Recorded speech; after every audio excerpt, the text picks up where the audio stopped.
23 Jain shift 1 JEE main 2026 का ये problem है।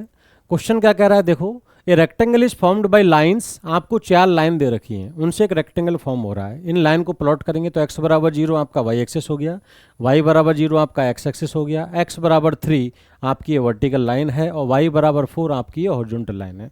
तो आपका रेक्टेंगल बनाइए, ठीक है। ये मान लो ए पॉइंट है, ये बी है, ये सी है और ये डी है। A B C D rectangle है। अब आगे क्या कह रहा है, let the line L be perpendicular to this. L एक लाइन है जो इस लाइन के क्या है, परपेंडिकुलर है, ठीक है। And divide area of rectangle into 2 equal parts. ये जो रेक्टेंगल है ना, इसके एरिया को 2 इक्वल पार्ट्स में, मतलब हाफ हाफ कर दे, ऐसी एक लाइन हमें प्लॉट करनी है। इतना तो सब जानते हैं कि जो डायगोनल होता है, तो डायगोनल रेक्टेंगल को 2 इक्वल पार्ट्स में, मतलब 2 ट्रेंगल में फॉर्म करेगा। वो दोनों ट्रेंगल कॉन्ग्रुएंट होते हैं। कॉन्ग्रुएंट मतलब एरिया इक्वल होगा।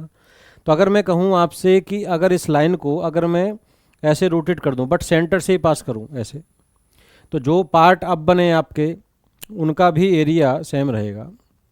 जैसे मैंने लाइन बनाई है, ये लाइन में अगर आप देखेंगे तो इसका एरिया, ऊपर वाला एरिया और नीचे वाला एरिया क्या रहेगा, सेम। तो यानी एक बात तो समझ में आ गई कि जो आपकी एल लाइन है वो इस पॉइंट से पास करेगी, ठीक है।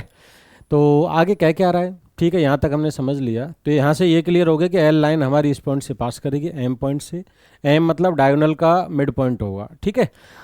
आगे क्या कह रहा है, आगे कह रहा है कि distance of this point from line L. अब इस पॉइंट की डिस्टेंस लाइन एल से निकालनी है, तो ऑब्वियस सी बात है एल लाइन की अगर इक्वेशन पता हो तो परपेंडिकुलर डिस्टेंस का फॉर्मूला लगा देंगे। तो हमारा पूरा काम है एल लाइन की इक्वेशन निकालने के लिए। तो देखो एल लाइन इस पॉइंट से पास करेगी, ठीक है। तो इस पॉइंट से पास करेगी तो एम पॉइंट क्या है यहाँ पे, बी डी का मिड पॉइंट। तो 3 + 0/2 यानी 3/2 और 4 + 0/2 दैट इज 2। तो एम पॉइंट आ गया।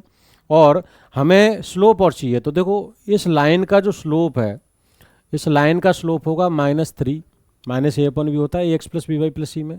तो इसके परपेंडिकुलर लाइन का क्या हो जाएगा, इसके परपेंडिकुलर लाइन का स्लोप हो जाएगा 1/3, ठीक है।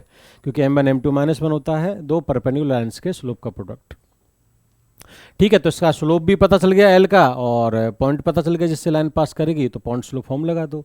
तो इक्वेशन ऑफ लाइन क्या आएगी, y - 2 यानी y - y1 बराबर है x - x1। तो लाइन की इक्वेशन लिख दी हमने, सिंप्लीफाई किया तो लाइन की इक्वेशन आ गई हमारी 2x - 6y + 9 = 0। अब इस लाइन से इस पॉइंट की परपेंडिकुलर डिस्टेंस चाहिए। तो कैसे निकालेंगे, पॉइंट पुट कर दो इसमें, x की जगह 1/2, y की जगह -5 पुट कर दिया, अपॉन √a² + b², मतलब x के कोफिशिएंट का स्क्वायर और y के कोफिशिएंट का स्क्वायर। अब इसमें देख लो, ये 2 कटा, यह आ गया 30 + 9 यानी 39 + 1 40 और नीचे है √40 that is 2√10। So answer is 2√10, ठीक है।